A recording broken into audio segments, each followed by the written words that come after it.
Hi hello, நான் உங்கள் மகேஸ்வரி. உன்னை கண்ட நாள் முதல் அத்தியாயம் 13.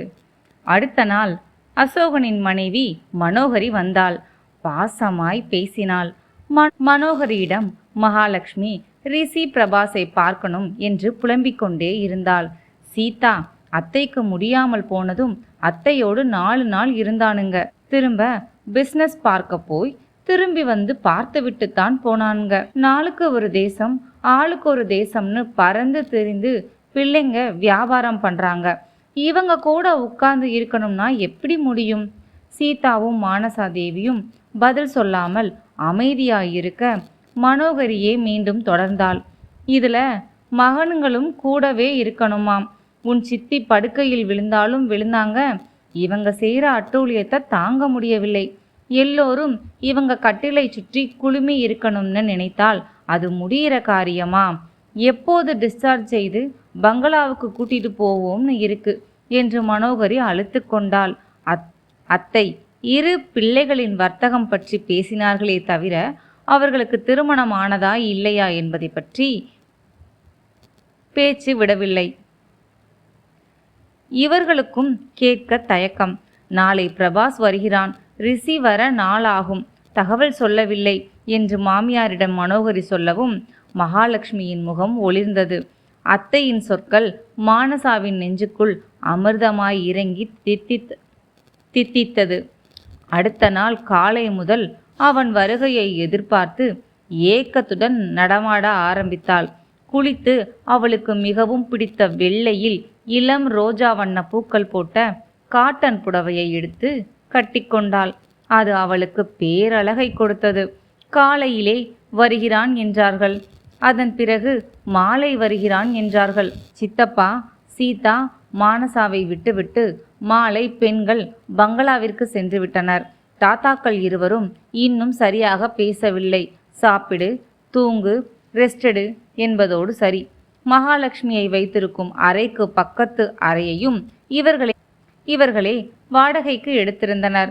பார்க்க வருபவர்கள் தங்குவதற்கும் குளித்து உடுத்துவதற்கும் உண்ணுவதற்கும் உறங்குவதற்கும் அது சௌகரியமாயிருந்தது.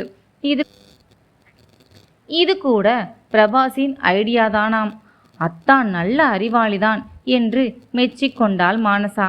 வழிமேல் விழி வைத்து காத்திருந்து கண்கள் பூத்ததுதான் மிச்சம். அவன் வரவே இல்லை. தாயிடம் பக்கத்து அறைக்கு போவதாய் கூறி உள்ளே வந்தாள். மன அழுத்தத்தை குறைக்க ஜன்னலை திறந்து வைத்து வெளியே சிங்கப்பூரின் இரவு நேர அழகு ஜாலத்தை ரசிக்கவும் போல கொஞ்சமாய் மனம் லேசானது போல தோன்றியது. பிரபாஸை மறந்து லைட் வெளிச்சத்தில் சொர்க்கலோகமாய் மாறி தெரிந்த சிங்கப்பூரின் அழகில் மனதை பறிகொடுத்தாள். 1/2 மணி நேரம் சென்றிருக்கும். கம்பீரமான காலடி ஓசை கேட்டது. இது கண்டிப்பாய் பிரபாசத்தான் தான். காலடி ஓசையே இந்த அளவு கம்பீரம் என்றால் அத்தான் பார்க்க ஜம்மென்று அழகாய்த்தான் இருப்பார். ஐயோ, என் உயிரின் உயிரை என் உயிர் வரை ஊடுருவி என்னில் 2 கலந்தவரை பார்க்க போகிறேன். ஆவல் எழுந்தது.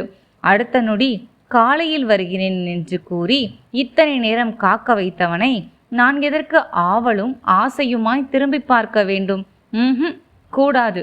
கண்கள் பூத்து போகவும் கண்ணீர் விடவும் வைத்த அவரை நான் ஏன் பார்க்க வேண்டும் என்று மனம் முரண்ட மானசா திரும்பவே இல்லை என்று கனைப்பு குரல் கொடுத்து கவனத்தை இழுக்க பார்த்தான். அவன் மேல் பயங்கர கோபம் கொண்ட அவளோ திரும்பி பார்க்கவில்லை. ஹலோ, என் அத்தை மகள் ரத்தினத்திற்கு ரொம்ப காக்க வைத்து விட்டேன் என்று என் மேல் பயங்கர கோபமா? சாரிடாமா, ஒரு பிஸ்னஸ் டீலை முடித்து வர நேரமாகிவிட்டது. அந்த சீன பயல் விடவே மாட்டேன் என்று விட்டான். நான் என்னடா செய்யட்டும்? சீனாவிலிருந்து வந்து காத்து கிடக்கிறானே என நினைத்து பாவம் பார்த்து விட்டேன்.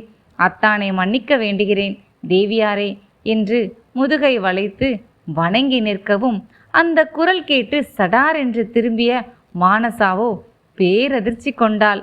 அவனும் நிமிர்ந்து அவளை பார்த்து நீ நீ என்றவனின் கண்கள் நட்சத்திரமாய் மின்னியது. நீங்க என்று அரவிந்தனை அங்கே கண்ட மானசாவோ தடுமாறினாள். நீங்க இங்க எப்படி நீங்க இங்க எப்படி இருவரும் மாற்றி மாற்றி கேட்டுக்கொண்டனர். பின் என் அத்தை மகள் தேவி இங்கே இருக்கிறதாய் சொன்னார்கள் என்றான். என் மாமன் மகன் பிரபாஸ் இங்கே இப்போது வரப்போவதாய் சொன்னார்கள் என்றாள். நான் மானசாதேவி. நான் அரவிந்த் பிரபாஸ். நான் சீதாவின் மகள். நான் அரிச்சந்திரனின் மகன். அவன் கண்கள் ஆச்சரியத்தையும் அவள் கண்கள் அதிர்ச்சியையும் ஒரே நேரத்தில் வெளிப்படுத்தின.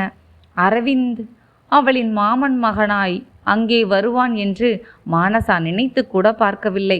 அவளின் இதயம் படபடவென வெடித்து சிதறுவது போல உணர்ந்தாள். ஐயோ, இந்த அரவிந்தனா என் மாமன் மகன்?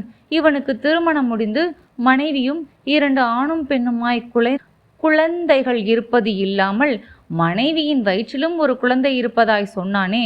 அப்போ என் காத்திருப்பு, கடவுளே, இப்படி காணல் நீராகி போனதே. என் காதல் பொய்யாகி போனதே. நான் என்ன செய்வேன்? இத்தனை நாளும் உருகி உருகி மருகி மருகி உயிராய் நேசித்தவன் வேறொருத்தி என் கணவனாய் இருக்கிறானே. அப்போ சிறு வயதில் விழுந்த காதல் விதை என் உள்ளத்தில் மட்டும்தான் முளைத்து கிளை விட்டதா? அவன் நெஞ்சில் விழுந்த விதை பட்டு பாலாகி போனதா? உன் புருஷன் உன் பொண்டாட்டி என்று சுட்டிக்காட்டி பாட்டி கூறியது அத்தனையும் பொய்யாகி போனதே. நான் அம்மா நீ அப்பா என்று விளையாடிய விளையாட்டு நிஜத்தில் நடக்காமல் போனதே. மானசாக்கு கண்கள் இருண்டது. மயக்கம் வருவது போல இருக்க 2 அடி பின்வாங்கி சுவரில் சாய்ந்து நின்றாள். என்னை விடுத்து வேறொருத்தியை அத்தனை சீக்கிரம் ஏன் மணந்தீர்கள்? எப்படி என்னை மறந்தீர்கள் அத்தான்? அவ்வளவு சீக்கிரம் மறக்கக்கூடிய பெண்ணா நான்? என்னில் நீங்களும் உங்களில் நானும் வாழ்வதாய் எண்ணி இருந்தேனே. எனக்கு நீங்கள் ஸ்பெஷல் போல உங்களுக்கு நான் ஸ்பெஷல் இல்லையா? அவளின் பார்வை அவனிடம் கேள்விகளை கேட்டு குற்றம் சாட்டியது. அவளின் கூர்மையான குற்றம் சாட்டிய பார்வையின் அர்த்தம் புரியாது அரவிந்தனோ நேரம் காலம் தெரியாமல் அவளின் அழகினை கண்களால் அள்ளி அள்ளி பருகி கொண்டிருந்தான். காதல் மன்னனை போல் காதல் பார்வையை வீசிக்கொண்டிருப்பவனை பார்த்து முறைத்தாள். இதற்கொன்றும் குறைச்சல் இல்லை. கடங்காரா, என்னை சந்தித்த போதெல்லாம் இப்படி ஒரு கூரிய கடித்து தின்னும் பார்வையை பார்த்துத்தானே என்னை கோபமூட்டுவாய்? அதை இப்போதும் செய்தால் எப்படி? உன் அத்தை மகளாயிருந்தால் கல்யாணமானவனாயிருந்தாலும் பரவாயில்லை என்று இப்படி ஒரு மன்மத பானத்தை விடுவாயா? இதற்கெல்லாம் மயங்க மற்ற பெண்களைப் போல இந்த மானசாதேவி ஒன்று முட்டாள் பெண் இல்லை. உன் வேலையை வேறு யாரிடமாவது காட்டு, அல்லது உன் மனைவியிடம் வைத்துக்கொள். அவள் பார்த்து மயங்கட்டும். அதை விட்டுவிட்டு என்னிடம் வைத்து கொண்டால் வாளை ஒட்ட நறுக்கி விடுவேன் என்று நினைத்தவள் சொல்லாமல் பல்லை கடித்தவாறு அவனை கீழிருந்து மேல்வரை பார்த்து முறைத்தாள். ஏய் தேவி, இல்லை மானசாதேவி, உன் வரவு நல்வரவாகட்டும் என்றவன் அழகாய் புன்னகையுடன் கை நீட்டவும் அவளை ஏய் என்றது கோபத்தை வரவழைக்கவும் அவள் முறைப்போடு கை நீட்டாமல் நிற்கவும், ஏய் என்னடி முழிக்கிற? உன் அத்தாண்டினா எனக்கு கை கொடுத்தால் குறைந்தா போயிடுவ என்று புருவத்தை உயர்த்தி கேட்கவும், hello hello, give respect take respect. அப்புறம் நான் டா போட்டு பேசுவேன். பேசேண்டி என்று அவன் அழகாய் கண்ணெடுத்து குறும்புடன் சிரிக்கவும், உன் வரவேற்புக்கு நன்றிடா மாமன் மகளே என்றவள் அவன் கைப்பிடித்து குலுக்கினாள். அடுத்த நொடி அவனிடமிருந்து கையை உதறிவிட்டு விறுவிறுவென நடந்து அறைக்குள் நுழைந்து கொண்டாள். மானசாவிற்கு கண்கள் கொப்பளித்தது.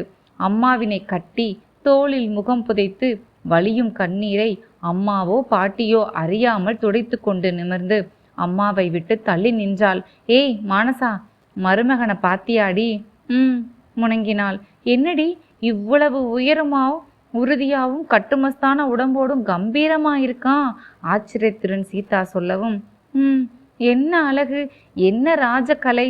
என் கண்ணே என் மருமகன் மேலே பட்டுடும் போல இருக்குடி. 2 பேரும் அழகிலும் உயரத்திலும் ரொம்ப பொருத்தியா இருப்பீங்க. ஜோடி பொருத்தம் செம்மையா இருக்கு போ என்று சீதா ரசித்து சொல்லவும் மானசாவின் உள்ளம் உள்ளுக்குள்ளே ஒப்பாரி வைத்தது. வார்த்தைக்கு வார்த்தை மருமகன் என்று அழைக்கும் அவளின் அண்ணன் மகனுக்கு ஏற்கனவே திருமணமாகிவிட்டது என்று அறிந்தால் இந்த அம்மா எப்படி துடித்து போவாள்? நான் துடிப்பது போதாதென்று அம்மாவிடமும் உண்மையை கூறி துடிக்க வைக்க வேண்டாம். வீட்டிற்கு போய் அவன் மனைவியை கண்ணால் கண்டு அம்மாவை தெரிந்து கொள்ளட்டும். அதுவரைக்கும் அம்மாவின் மகிழ்ச்சியை கெடுக்க வேண்டாம். இந்த இடைப்பட்ட நாளில் அற்ப சந்தோஷத்தையாவது அம்மா அனுபவிக்கட்டும். பொங்கிய கண்ணீரை அடக்கினாள். வெடித்த இதயத்தை ஒன்று கூட்டி ஓட்டி உறுதியாக்கினாள். தன்னை இயல்பாக்கிக் கொள்ள எடுத்த முயற்சி வெற்றி பெற்ற போது வெளியே இருந்த தாத்தாவிடம் பேசிவிட்டு உள்ளே நுழைந்தான் அரவிந்த் பிரபாஸ். மானசா முகத்தை சடார் என்று வேறுபுறம் திருப்பி கோபத்தோடு நிற்பதை பார்த்தவன், அத்தை, உங்க பெண்ணுக்கு என்னை பிடிக்கவில்லை போல எனவும், அது எப்படி உன்னை பிடிக்காமல் போகும்? இவளுக்கு என்னை பிடிக்குமா அத்தை என்று அரவிந்த் பிரபாஸ் கேட்கவும், இவளுக்கு உன்னைத்தானே பிடிக்கும், அதுவும் உன்னை மட்டும் தானே பிடிக்கும். மானசாவின் மனதை சீதா அப்பட்டமாய் படம் பிடித்து காட்டவும், அப்படியா என்று மானசாவை பார்த்து புருவத்தை உயர்த்தவும், அம்மா நீயா எதுக்கு கண்டதை ஒளர்ற என்று மானசா கொஞ்சம் கோபமாய் கேட்கவும், ஏண்டி இவனை எப்போ பார்ப்பேன்னு தினம் உளறி புலம்பி கொட்டிட்டு இருந்தவள் நீ இப்போ நான் உளர்றேன்னு என்னடி இப்படி பேசுற? அத்தானை பாப்பனான்னு கிடந்து தவிச்சவள் இவள் தாண்டா மருமகனே. இவளுக்கு உன்னை பார்த்ததும் வெட்கம் வந்து விட்டதுடா மருமகனே. விடுங்க அத்தை, என்னை விட்டு இவள் எங்க போய்விட போகிறாள்? அப்படியெல்லாம் போக விட்டு விடுவேனா நான்? அரவிந்த் பிரபாஸ் இரு பொருள்பட பேசவும், மானசாவோ கண்களில் தீபமேற்றி அவனை எரித்து விடுவது போல முறைத்தாள். அடுத்த எபிசோட்ல பார்க்கலாம். பாய். தேங்க்யூ.